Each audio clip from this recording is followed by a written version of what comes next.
Bonjour et bienvenue sur Boulevard BD. Aujourd'hui, Garfield poids lourd, tome 16. Lorsque John fait la liste de tous les dégâts ou exactions que commet son chat Garfield, ce dernier prend ça pour des compliments. On a des griffes ou on n'en a pas. On est roublard ou on ne l'est pas. On perd ses poils ou on ne les perd pas. Chasser le naturel, il revient au galop. Le naturel, Garfield, il ne l'a jamais chassé. Ce n'est pas ce stupide chien Audi qui dira le contraire. Entre strip quotidien et planche dominicale, parfois très ancienne, le nouveau recueil de Garfield est un excellent cru. Et si le chat perd ses poils, il garde sa répartie et son humour. Les éditions Presse Aventure sont basées au Québec. Parallèlement aux éditions d'Argo qui éditaient Garfield en français dans des albums comme on dit 48cc, Presse Aventure propose des pavés dans lesquels des devinettes s'intercalent permettant de profiter d'illustrations plus grandes et de rigoler en famille.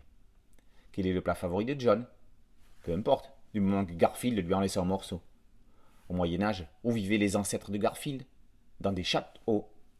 Ça peut paraître facile, mais n'oublions pas que Garfield est de ces séries à plusieurs degrés qui amènent les enfants à la bande dessinée. Des tonnes de croquettes avalées, des millions de parts de pizza englouties, des milliers de plats de lasagne ingurgités et des gigamilliards de poils perdus, mais Garfield est toujours aussi en forme.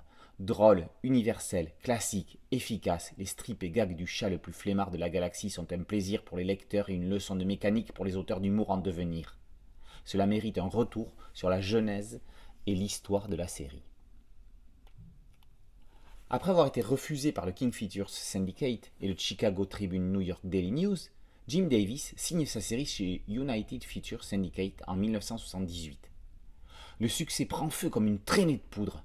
La même année, ce sont 41 journaux qui publient Garfield. En 1981, 850 journaux accueillent le chat dans le monde entier. Jim Davis crée une société, Pounce Incorporation, pour en gérer les droits. En 2002, Garfield devient la bande dessinée la plus diffusée au monde. 2 ans plus tard, le chat fédère près de 265 millions de lecteurs dans plus de 2600 journaux et dans 111 pays. Aujourd'hui, Jim Davis scénarise et réalise des croquis, mais ancrage, colorisation et lettrage sont confiés à des collaborateurs. Garfield doit son nom au grand-père acariâtre de son créateur. Le patronyme de John lui vient d'une marque de café des années 50.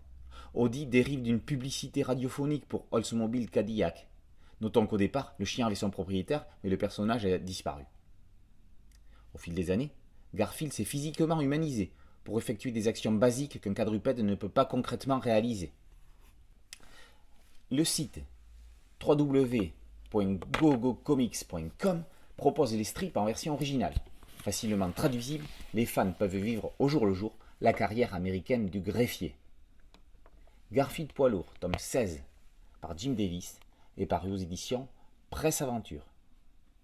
Boulevard BD, c'est un podcast audio et une chaîne YouTube. N'oubliez pas de liker, de vous abonner et d'activer la cloche de notification pour être prévenu des nouvelles chroniques. A très bientôt sur Boulevard BD. Ciao!